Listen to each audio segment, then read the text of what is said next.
ayat-ayat yang berhubungan dengan hijrah Nabi. Mari kita simak bersama, semoga apa yang beliau sampaikan akan menambah ilmu bagi kita, meningkatkan keimanan dan kualitas ibadah kita sehari-hari. Di akhir acara barangkali nanti ada pertanyaan dari para jamaah, insya Allah akan dijelaskan oleh Pak Ustaz. Kemudian sebagai acara penutup, seperti biasa para jamaah jangan pulang dulu, kita ngopi bersama di teras masjid. Saya kira dari kami cukup sekian. Terima kasih. Wassalamualaikum warahmatullahi wabarakatuh. Waalaikumsalam. Ustaz kami persilakan.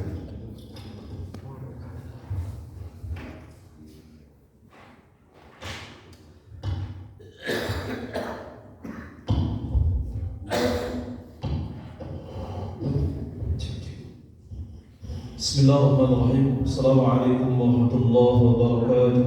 Waalaikumsalam warahmatullahi wabarakatuh. Innal hamdalillah nahmaduhu wa nasta'inuhu wa nastaghfiruh wa na'udzu billahi min shururi anfusina wa min sayyiati a'malina.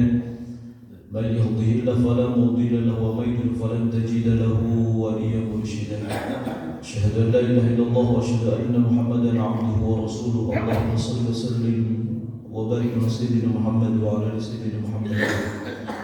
قال تعالى إن الذين آمنوا والذين هاجروا وجاهدوا في سبيل الله أولئك يرجون رحمة الله والله غفور رحيم. أم حسبتم أن تدخلوا الجنة ولما يعلم الله الذين جاهدوا منكم ويعلم الصابرين. لا يستوي القاعدون من المؤمنين غير أولي الضرر والمجاهدون في سبيل الله بأموالهم وأنفسهم. فضل الله المجاهدين بأموالهم وأنفسهم على القاعدين درجة وكل وعد الله الحسنى وفضل الله المجاهدين على القاعدين أجرا عظيما. Alhamdulillah, segala puji milik Allah. Salat beriringan salam semoga tercurah limpahkan kepada baginda alam yakni Habibana wa Nabiyyana Muhammad sallallahu alaihi wasallam. Bu dan Bapak, tahun baru Islam itu disebut dengan tahun baru Hijriyah. Ini atas usulan para sahabat ketika Umar bin Khattab. Umar bin Khattab itu menjadi khalifah dan beliau memiliki beberapa jasa dalam Islam. Yang pertama, ternyata penanggalan dalam Hijriyah itu terjadi di masa Umar bin Khattab. Karena Islam itu di zaman Umar bin Khattab itu sudah menguasai, dan dulu Islam itu dunia dikuasai dengan oleh dua kerajaan adik kuasa. Sebelah bagian barat itu dikuasai oleh Romawi, bagian timur itu dikuasai oleh Persia. Persia itu jauh lebih luas kekuatannya dan kekuasaannya, itu 7 juta kilometer kurang lebih. Kemudian kalau kekuasaan Romawi itu kurang lebih 5 juta kilometer. Dari Sabang sampai Merauke itu cuma 1,6 juta kilometer. Bisa dipercaya ukur surana. Jadi ternyata itu kekuasaan mana itu? Persia dengan Romawi. Kebayang nggak? Abad ke-16 itu, abad ke-16 tumbang itu Persia. Persia itu dalam sejarah tidak pernah kalah. Jangankan dengan pasukannya yang sedikit, lawan Romawi aja tidak akan ada yang menang. Itu kekuasaan Persia. Tapi Rasulullah SAW sudah memberikan motivasi kepada para sahabat. Ketika dalam perang Khandaq, kata Rasulullah SAW, sebentar lagi Persia tumbang. Dan sahabat itu yakin dengan Rasulullah. Benar apa terjadi? Makanya zaman Umar bin Khattab abad ke-16, tahun ke-16 Hijriah, tahun ke-16 Rasul meninggal tahun ke-10. Berarti 6 tahun setelah meninggalnya Rasulullah SAW, Persia itu sudah diacak-acak, Pak. Ini hebatnya Islam. Ketika pada saat itu Umar bin Khattab kekuasaannya makin luas, maka beliau mengirimkan surat, dan surat itu nggak ada tanggalnya. Sampai-sampai dikritik oleh para sahabat, gimana nih? Ya Amirul Mukminin, Islam itu harus punya penanggalan sendiri. Akhirnya dimusyawarahkan, maka sepakatlah para sahabat pada saat itu atas usulan Ali bin Abi Thalib. Ternyata penanggalan Islam itu diawali dengan hijrahnya Rasulullah SAW. Saya ngumpulin ayat-ayat tentang hijrah. Itu kurang lebih ayat tentang hijrah. Itu selalu diawali dengan kalimat iman. Diawali dengan kalimat apa? Iman. Ternyata Rasulullah SAW itu selama di kota Mekah, itu ibu dan bapak dan pendidikan kepada sahabat itu adalah pendidikan iman. Karena waktu itu pendidikan tentang masalah sholat itu muncul, perintah sholat itu muncul di tahun ke-11. Perintah saum itu muncul ketika sudah di Madinah. Jadi benar-benar 13 tahun ini dimanfaatkan oleh Rasulullah untuk mendidik keimanan. Dan ternyata puncak daripada salah satu kesuksesan Rasulullah mendidik iman itu, salah satunya hijrah. Kenapa? Karena hijrahnya berat. Bapak sekarang punya rumah, punya istri, punya anak. Wanita digambar iman. Kudu harus pindah kepada salah satu tempat, dan di sana Bapak belum tentu apa yang terjadi. Itu yang terjadi, Pak. Utsman bin Affan itu orang kaya. Abu Bakar As-Siddiq itu orang kaya. Mereka harus meninggalkan seluruh kekayaannya di kota Mekah tanpa dibawa, hanya perbekalan untuk perjalanan dari kota Mekah ke Madinah. Wanita. Apa yang dijanjikan Rasulullah tidak ada. Dan ini sekali lagi hijrah itu pun tanpa hijrah itu kenapa ayatnya diawali dengan kalimat iman? Ternyata pembuktian iman itu pembuktian iman itu adalah hijrah. Bapak jangan bayangin hijrah itu cuma abrik-abrikan di kota Mekah ke Madinah. Makanya kalau ada seorang mutawif atau seorang pembimbing berbicara tentang hijrah, mungkin Bapak cuma foto-foto di Jabal Sur. Sekali lagi, hijrah itu berat. Bukan hanya itu, kalau istrinya tidak beriman, suaminya mengatakan besok Rasulullah dengan para sahabat akan meninggalkan kota Mekah. Apa yang terjadi dengan kamu? Kata istrinya, saya nggak mau berangkat. Ya udah ditinggalin. Bagaimana dengan anaknya? Sama, Pak. Ketika anaknya menolak dakwah, ditinggalin anak dari kota Mekah. Masya Allah. Termasuk Pak yang di dalamnya itu putri Rasulullah SAW. Rasul itu punya seorang putri dan menikah dengan orang kafir Quraisy. Dan itu bercerai untuk sementara. Karena nantinya itu mantunya itu disuruh ke Madinah. Sekali lagi, hijrah itu naon, Pak?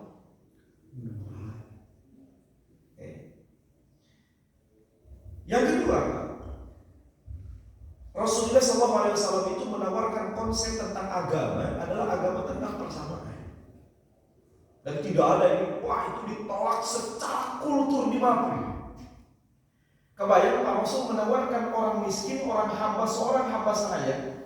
Hamba saya itu kebayang kan? Orang yang dijual belikan. Bapak dulu sekarang kalau datang ke pasar beli makanan pokok, orang dulu datang ke pasar beli manusia, Pak. Mereka tidak punya kemerdekaan. Dan Amerika itu dibikin pabrik-pabrik untuk melahirkan orang-orang yang tidak merdeka. Baca dalam sejarah, ada seorang laki-laki dari Brazil, dia memiliki tinggi badan 2 meter 2,17 tingginya. Dan dia harus setiap hari, hampir setiap malam dia harus berhubungan dengan perempuan untuk melahirkan anak-anak yang kuat. Dan dia punya anak 250 anak. Sengaja dibikin itu, Pak. Karena makin kuat tubuhnya itu makin laku di pasaran. Tapi lalu pegawai lain awaknya kecil kan. Jadi hamba saya dibikin, dan itu Pak, zaman dulu Romawi sudah belum membuat orang seperti itu. Persia pun seperti dunia itu seperti itu, Pak. Tapi Rasulullah menawarkan konsep bagaimana kata Islam. Kata Rasulullah SAW, orang mulia bukan dilihat dari harta, orang mulia bukan dilihat dari jabatan. Semua orang sama di mata Allah Subhanahu Wa Taala, bahkan lebih mulia ketika mereka memiliki ketakwaan. Jadi ternyata barometernya itu takwa. Ini Pak, susahnya minta ampun diterima, Pak. Orang seluruh dunia membuat aturan itu, Rasul menolaknya.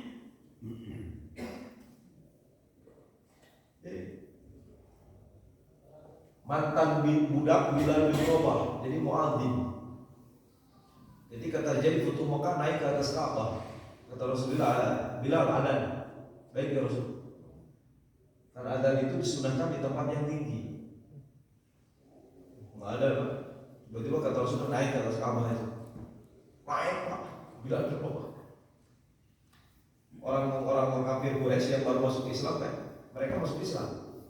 Walau aitan nas yadkhuluna fi dinillahi apa aja. Tadi malam mereka habis bersyahadat. Kemarin pagi mereka bersyahadat. Dalam hati mereka masih belum menerima. Seorang Bilal mantan budak yang kulit hitam harus naik ke atas Ka'bah. Atas mereka mengatakan gagak hitam nanti naik ke atas Ka'bah. Disebutnya gagak Ka'bah.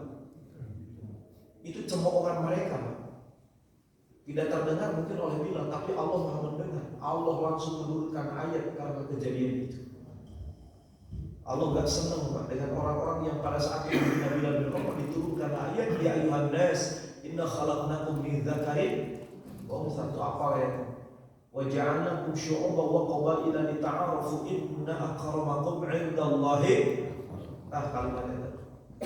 Kata Allah, hai manusia, aku ciptakan kalian bersuku-suku dan berbangsa-bangsa. Terjadi perbedaan warna kulit di antara kalian. Orang kulit putih tidak lebih mulia dari orang yang kulit hitam. Orang yang kulit hitam tidak lebih hina daripada orang yang kulit putih. Di mata Allah sama semuanya, mau putih, mau hitam, mau coklat, mau apapun. Ternyata inna akramakum indallahi atqakum, yang menyebabkan kalian mulia di mata Allah bukan warna kulit, bukan suku bangsa, melainkan ketakwaan kalian di hadapan Allah. Ini konsep sekali lagi, Pak. Konsep yang begitu luar.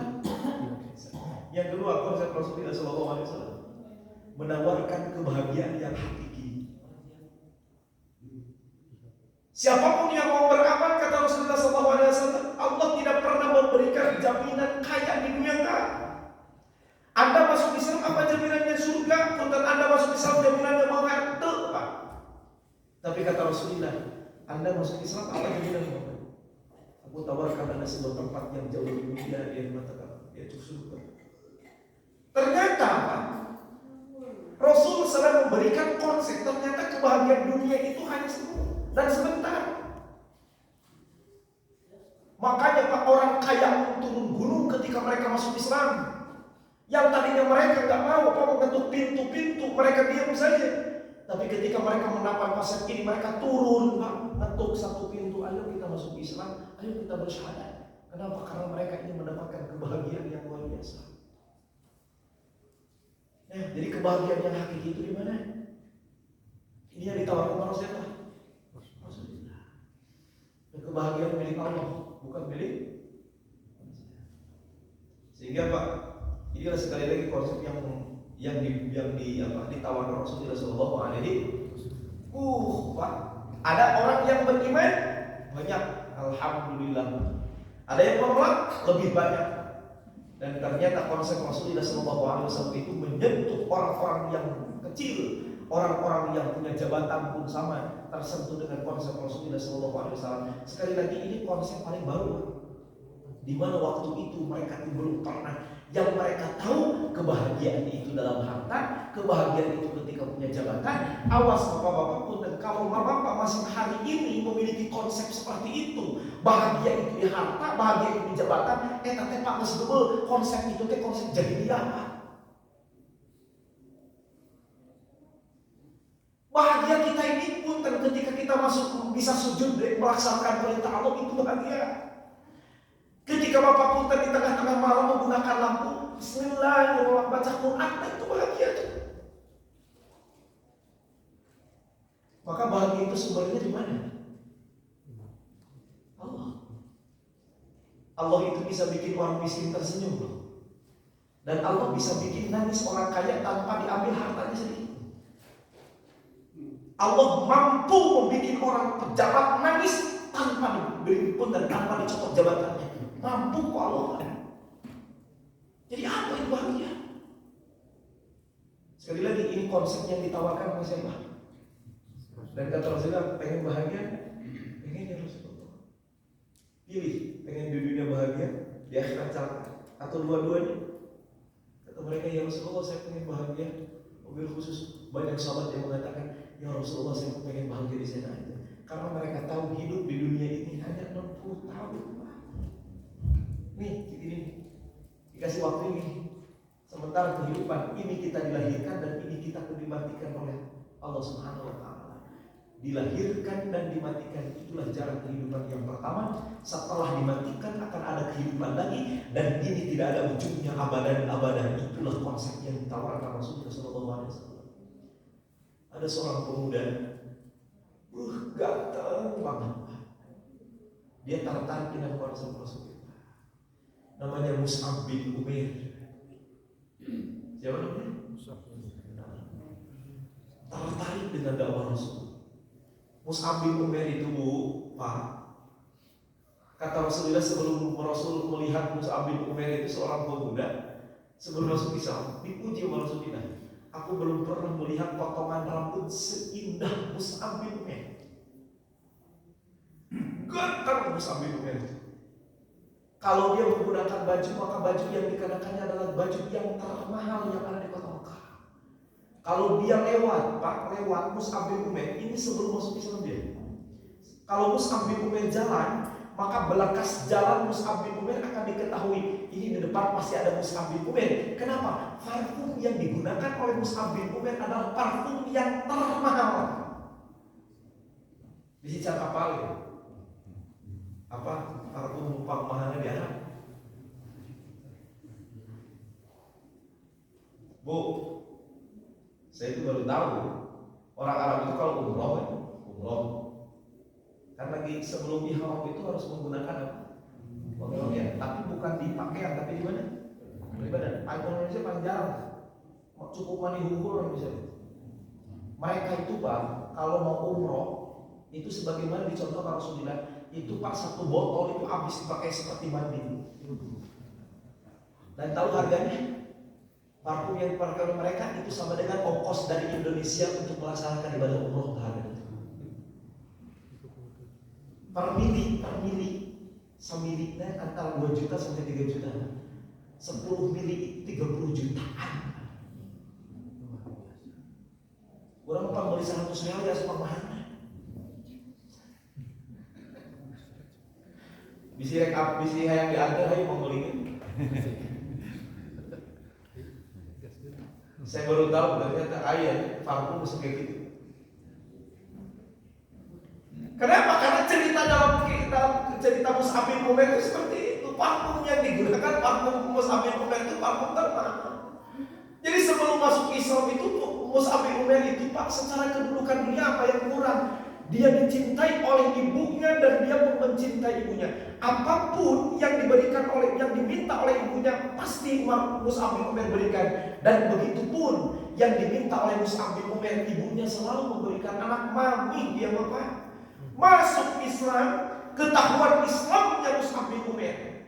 Masya Allah. Semua yang tadi hilang dari Mus'ab bin Umair. Baju yang mewah pun hilang, parfum yang wangi itu tidak ada lagi. Rambut yang tadinya indah pun tak nampak Pak di Mus'ab bin Umair. Dia disiksa oleh keluarganya, dia diasingkan oleh keluarganya, dia diboikot oleh keluarganya. Hijrah itu perlu keseriusan. Maka Rasul mengatakan iman dulu baru bisa hijrah. Gak mungkin orang bisa hijrah ke Madinah kalau tanpa beriman. Siapa ini? Dia dikurung di rumahnya, Pak. Kemudian ibunya berkata kepada Mus'ab, kembali, aku rindu dengan kau yang dulu, engkau yang patuh. Maka Mus'ab bin Umair mengatakan, Bu, apapun keinginanmu akan aku berikan, apapun perintahmu akan aku laksanakan. Jangan cuma satu, jangan minta kau keluar harus dari Islam. Aku sudah menemukan cahaya yang dalam hatiku ini, cahaya yang paling benar. Kata siapa? Oke. Jam seberapa ya? ulah dilantai. Mereka cililin kan ngawinkeun.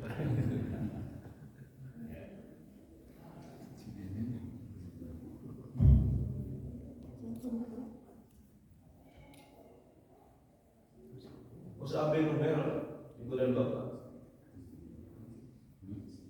Singkat cerita, Mus'ab bin Umair kekeh. Akhirnya beliau pada saat itu di antara oleh Rasulullah diasingkan Mus'ab bin Umair. Karena diganggu terus sama siapa itu? Keluarga. Dengan cara apa? Mus'ab bin Umair dikirim ke Madinah. Dikirim ke mana? Ternyata orang Madinah itu mengenal Islam sebelum hijrah Rasul. Karena dakwah orang Madinah itu disampaikan melalui seorang pemuda yang tangguh tadi namanya Mus'ab bin Umair. Bapak kalau lewat dari Jamalot, tahu kan Jamalot Pak? Ada ulang Usto, Kobah keluar kan dari Kobah sebelah kanan di sana tuh. Di situ kan biasanya kalau Akobah balik lagi, Bapak ya. Kalau yang haji reguler balik lagi karena Mina itu di belakang. Ulang Usto Akobah sebenarnya keluar di sana. Itu di sana ada masjid namanya Bai'atul Aqabah. Dulu ada 15, ada yang mengatakan 16 sahabat yang pada saat itu berbaiat kepada Rasulullah di tempat itu, dekat dengan Mina. Ada yang mengatakan, kemudian fase kedua ada kurang lebih 50 sahabat berbaiat di tempat itu. Kenapa mereka jauh-jauh dari Madinah datang ke Mekah berbaiat kepada Rasulullah? Ternyata mereka dikenalkan Islam melalui ucapan siapa? Mus'ab bin Umair. Namun apa yang terjadi pada Mus'ab bin Umair? Dia milih, dia memilih tentang akhirat. Sehingga Mus'ab bin Umair di mata Rasulullah SAW memiliki keutamaan dan keutamaan. Islam datang ke Madinah, baru berkumpul di mana? Di Kuba. Itu Rasulullah baru nyampe Kuba, orang-orang Madinah udah berdesakan di Kuba, Pak. Sebuah lembah. Kita tahu sekarang Kuba. Kemudian Rasulullah SAW disambut dengan rebana. Tola'al badru alaina min saniyatil wada'i wajaba syukru alaina mada'an lillahi da'i. Itu menyambut Rasulullah SAW.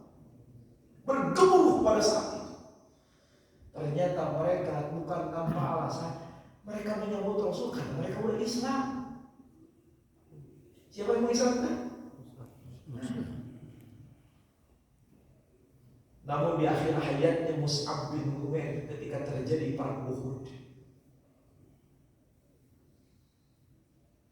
Perang Uhud itu perang yang ditangisi Rasulullah karena terlalu banyak makan korban. Nih, Bapak pernah kan ke Uhud, Pak? Nangis di Uhud? Kamu nangis di Uhud berarti salah pembimbing. Nggak dikasih cerita. Saya itu kalau bawa jemaah ke Uhud, kecelik orang di Uhud. Pertanyaannya dua, satu imannya dangkal, yang kedua nerangkan itu benar.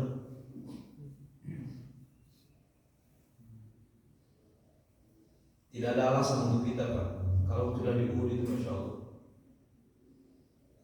Rasulullah berziarah ke Uhud, datang ke orang Indonesia kali itu datang puluhan juta berpopotohan Uhud.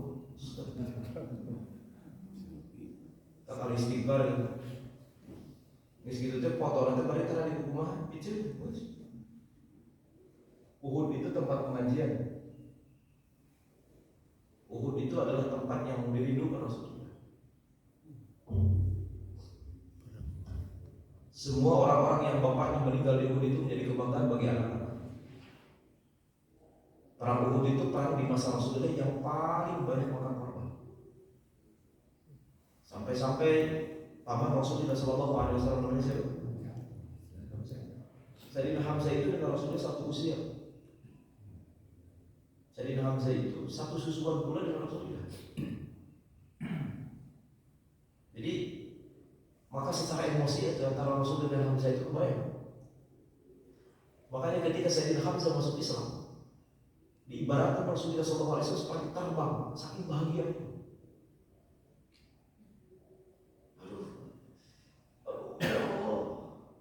Saking bahagianya Hamzah masuk, meninggal. Ini Jabal Uhud, ini Bukit Rumah. Saya bayangkan. Kata Rasulullah, 50 para pemanah, dia kalian. Apapun yang terjadi, mau menang mau kalah, dia baik. Perang itu sini, Pak. Ini Jabal Uhud yang membentang belakang, ya. Wah, mantap. Ini Jabal Uhud. Perang di sini. Enak banget dari atas sniper jebrek. Wah, korban banyak dari orang kafir Quraisy.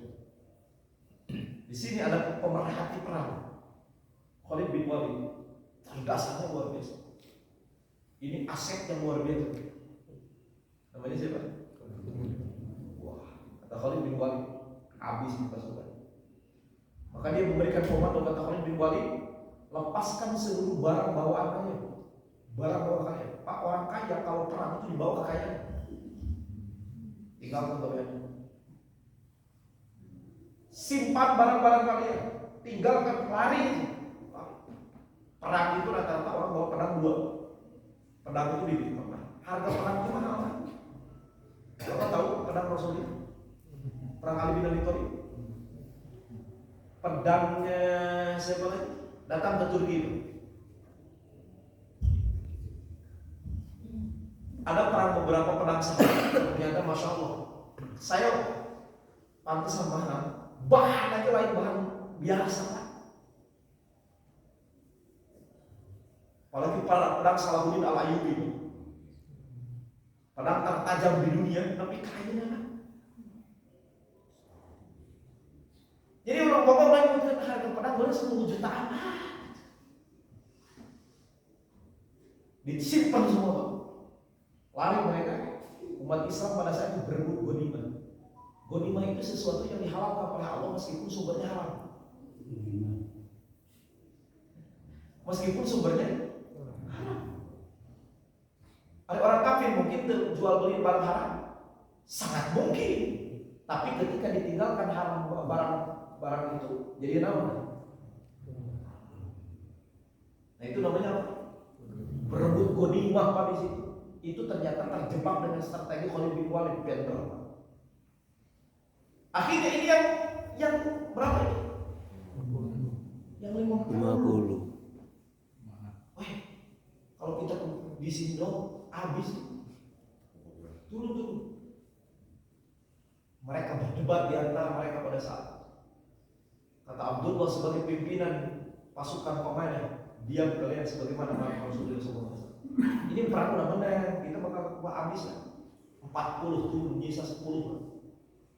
Yang komitmen kepada saya sering menyampaikan elehnya Islam kan aku istilah. Islam istilah.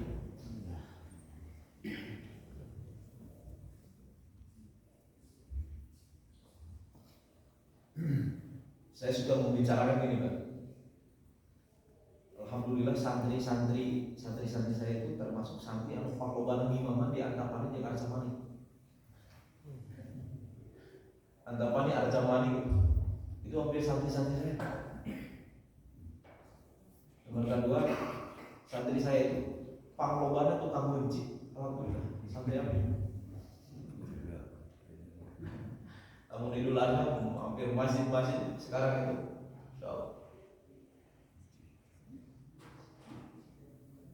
Cuman saya selalu ngomong ke anak-anak santri, lamun kalian diberi ke masjid,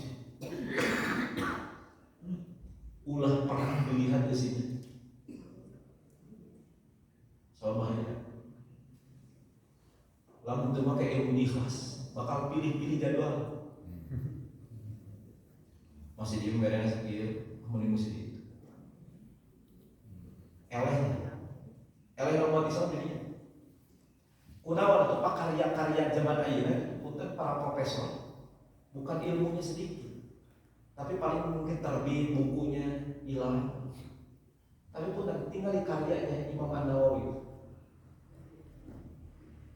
Kitab Riyadhus Shalihin, kitab yang paling kecil pun hadis Arba'in. Kitab Bukhari, karya-karya mereka hingga sekarang orangnya sudah meninggal berabad-abad masih ada tuh. Karena mereka membikinnya dengan ikhlas. Imam An-Nawawi itu sampai karyanya yang sangat luar biasa banyaknya dicetak di mana tuh? Di Mesir, Pak. Dicetak oleh orang Mesir tanpa izin, Pak. Dicetak oleh beliau. Itu tiba-tiba yang nyetaknya jadi orang kaya, Masya Allah. Setelah itu dia datang ke Mekah, sengaja pengen bertemu dengan Imam An-Nawawi. Ya Syekh, Anda An-Nawawi ya? Ini saya sekarang alhamdulillah hidup saya itu Masya Allah, rumah saya, keluarga saya menjadi berkah karena saya itu nyetak buku-buku Anda. Kata Imam An-Nawawi, alhamdulillah terima kasih karena Anda orang-orang jadi banyak membaca kitab saya. Orang ini ngasih uang, Pak. Uang yang dulu kan tadi dirham, emas, berikan dalam pakai karung, Pak, kepada Imam. Setelah itu kata Imam Nawawi, kebetulan Imam Nawawi ngajak santri, ayo jalan naik kapal. Di tengah-tengah kapal ke santrinya, alung ke karung.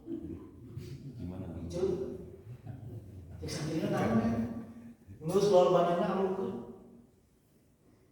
Alung pas sebelum alung ke ditaung lah, ada santri kan kreatif. Nah duit dipicul, dibuang. Kemudian santri nanya, ya Syekh, itu uang iya. Itu uang yang pemberian kemarin iya. Kenapa dibuang? Kata Imam An-Nawawi, aku takut nanti ketika aku nulis tujuannya bukan lagi lillah tapi kayak duit. Malah ya itu mengajar. Can dia nulis mesti ngarap-ngarap naon. Duit. Jika betul tulisannya. Eleh umat Islam ketika lillah itu eleh. Segala dituturkan karena dunia. Ustaz, kalimah sama orang yang metode baca Quran itu kenal kayak orang jualan duit semua balik. Ulama dulu itu Pak, saya dididik oleh ulama-ulama saya, guru-guru saya itu bilang ngajar karena Allah. Udah.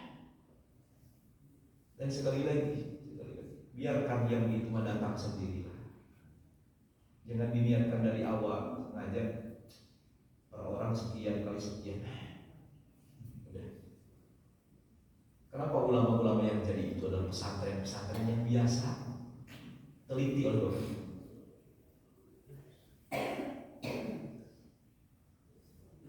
Yang jadi santri itu ulama-ulama yang biasa. Mereka ngajar karena Allah.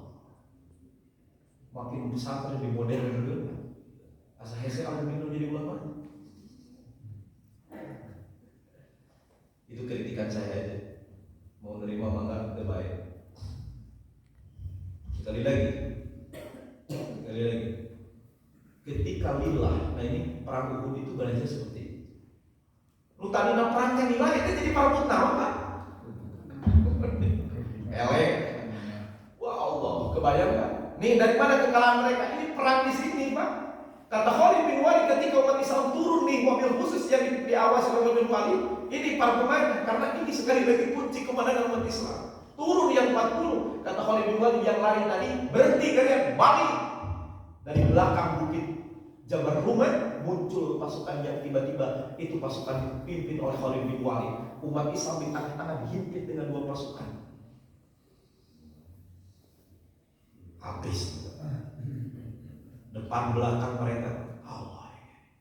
Maka Rasulullah SAW sampai pada saat itu untuk memecah konsentrasi mereka. Umat Islam lagi dibantai. Rasul berkuda berdiri pada saat itu menggunakan kuda kemudian berteriak kata Rasulullah, hei kalian, hei orang kafir Quraisy, ya Abdullah, ana Muhammad bin Abdullah.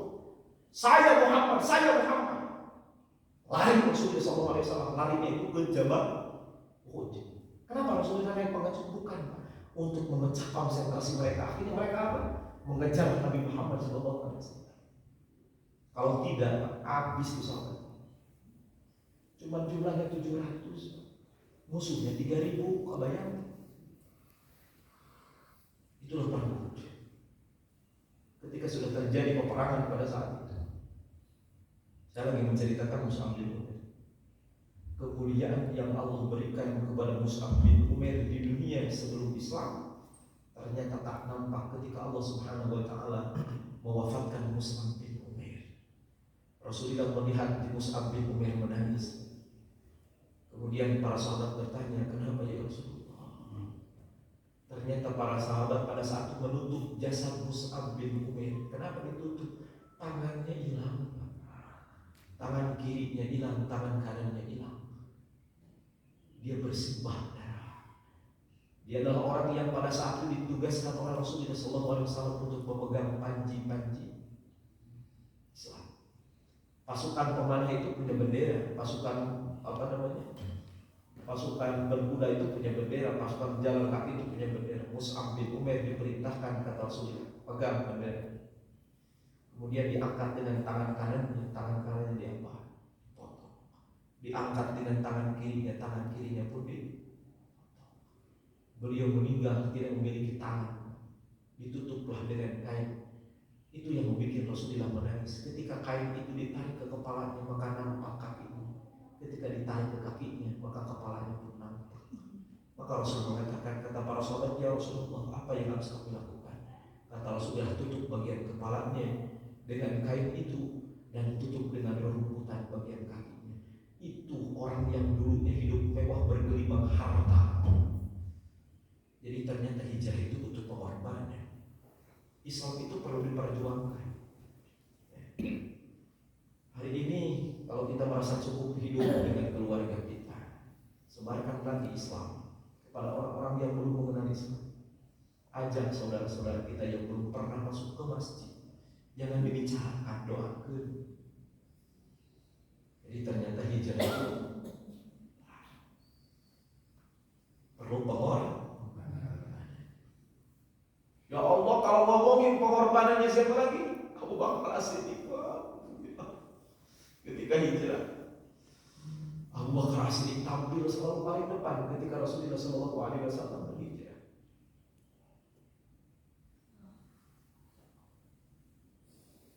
Halo, araya itu.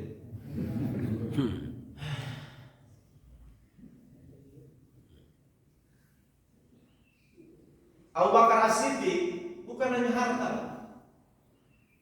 nyawa pun siap dikorbankan. Keluarga siap dikorbankan oleh Abu Bakar As-Siddiq. Tanya anaknya, "Nek, siap nggak korban dalam Islam?" Kata anaknya, "Siap." Istrinya siap? Siap. Keluarga Abu Bakar itu Masya Allah semuanya korban, pas siap dikorbankan dalam Islam. Makanya Rasul mengatakan seluruh kebaikan manusia pernah aku balas. Seluruh orang yang melakukan kebaikan pernah aku balas. Kecuali kebaikan Abu Bakar terlalu banyak, biarkan Allah yang membalas. Jahat. Di surga Abu Bakar masuk ke surga, gorokan pintu surga, pintu bola biru, gorokan. Abu Bakar dari sini masuknya, Abu Bakar dari sini masuknya. Kenapa? Semua kebaikan yang dicontohkan Rasul, maka orang yang pertama kali melakukan itu adalah Abu Bakar. Abu Bakar pagi-pagi ditanya, maka Abu Bakar sudah bersedekah, sudah bersilaturahim, sudah datang ke anak yatim, sudah melaksanakan baca Quran, sudah tahajud, sudah sholat duha, sudah semua kebaikan pernah dilakukan paling dulu untuk Abu Bakar sendiri. Kurang tahu Abu Bakar sendiri. Ketika hijrah dia pun yang menemani Rasulullah SAW. Taruhannya nyawa Pak ngabarannya Rasulullah. Orang lain sudah pada berangkat. Abu Bakar As-Siddiq berdiri dengan bersama Rasulullah SAW. 3 orang di rumah Rasulullah. Ali bin Abi Thalib. Kenapa Ali? Ali aman, Pak. Pak Ali anaknya Abu Thalib. Abu Thalib teh Omar Rasul. Berarti satu kakek dengan Rasulullah, benar kan? Abdul Muthalib itu orang yang Masya Allah dihormati. Ini cucunya ada yang ganggu berhubungan dengan Abdul Muthalib itu.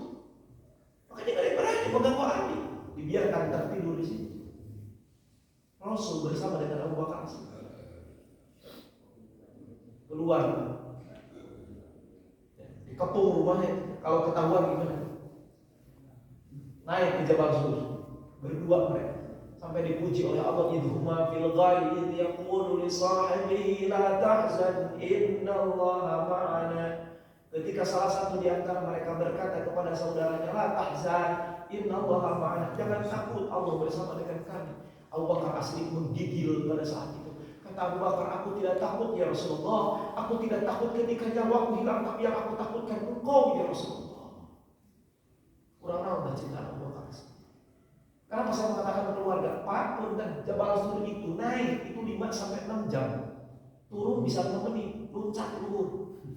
Bu, yang nganterin makanan, Rasul itu perlu makan di sana 3 selama 3 hari. Itu anaknya Abu Bakar, namanya Asma binti Abu Bakar, seorang perempuan yang lagi hamil nganterin ke sana. Kalau ketahuan nyawa lagi tuh taruhannya. Yang ngasih informasi, yang rapat dengan orang kafir Quraisy itu anaknya Abu Bakar, namanya Abdullah. Itu dialah yang membocorkan informasi kepada Rasulullah. Kalau ketahuan, mati itu Abdullah. Keluarganya pun dilibatkan. Kata Rasul, Abdullah naik, Asma naik, bekas jalan kakinya itu bisa ketahuan. Maka Abu Bakar dan memerintahkan kepada tukang gembala. Abu Bakar itu punya ratusan unta, punya ratusan kambing. Kata Abu Bakar As-Siddiq, kalau kalian biasanya keluar dari kandang jam 7, sekarang lebih pagi untuk menghilangkan jejak yang tadi. Diatur ke Abu Bakar. Ternyata kata Rasulullah, Abu Bakar, besok kalau kita ke Madinah jangan menggunakan jalan yang biasa dilalui oleh orang dari Makkah ke Madinah, harus mencari jalan yang lain. Abu Bakar cari orangnya, ternyata ada seorang Yahudi, orang itu bernama Amir Fuhairo, itu digaji dan dibayar oleh Abu Bakar As-Siddiq. Unta yang dibakar Rasulullah SAW, unta putih, itu namanya unta Quswa, itu pun diberikan oleh Abu Bakar. Kurang Abu Bakar As-Siddiq. Jadi kalau kita kayak sedekah 50 ribu dari Islam bisa sepang hebatnya. Ayo, tuh pengorbanan sahabat.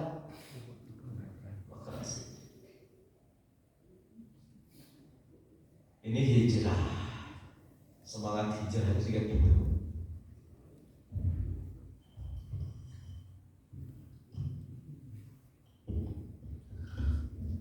Mudah-mudahan tahun 1446 itu jauh lebih baik bagi kita.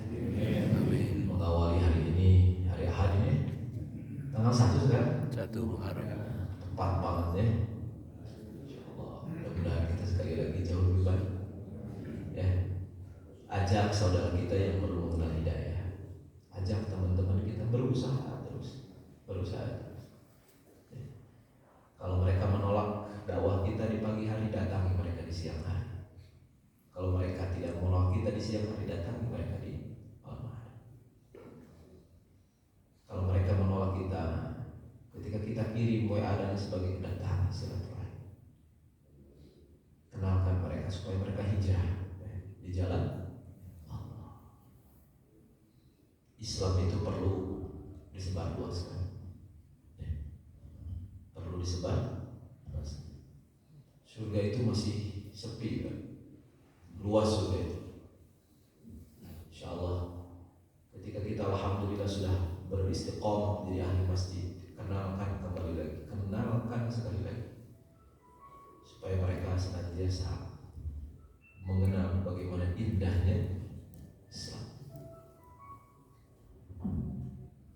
Udah cukuplah, alhamdulillah. Saya sekarang harus ke Cililin, ada santri dan alumni, santri dan santri yang menikah hari ini. Sekaligus nanti sore saya pengajian di Jakarta Utara. Mudah-mudahan apa yang disampaikan menjadi ilmu yang bermanfaat. Mohon maaf tidak ada tanya jawab ya.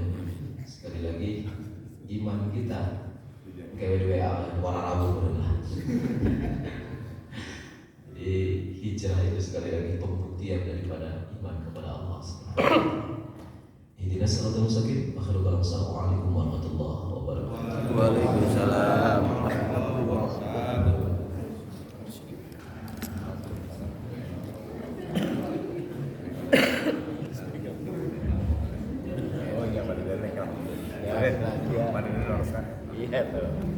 Foto heula aja. Komen. Komunikasi.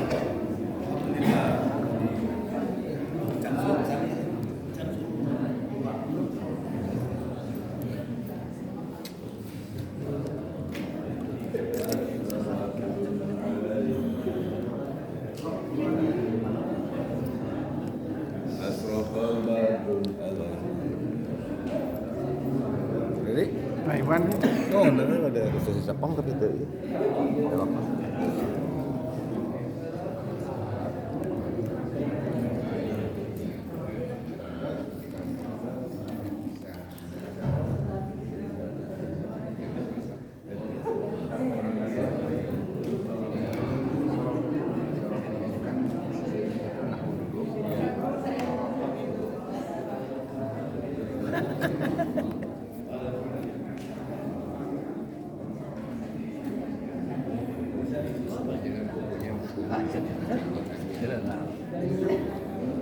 sedih.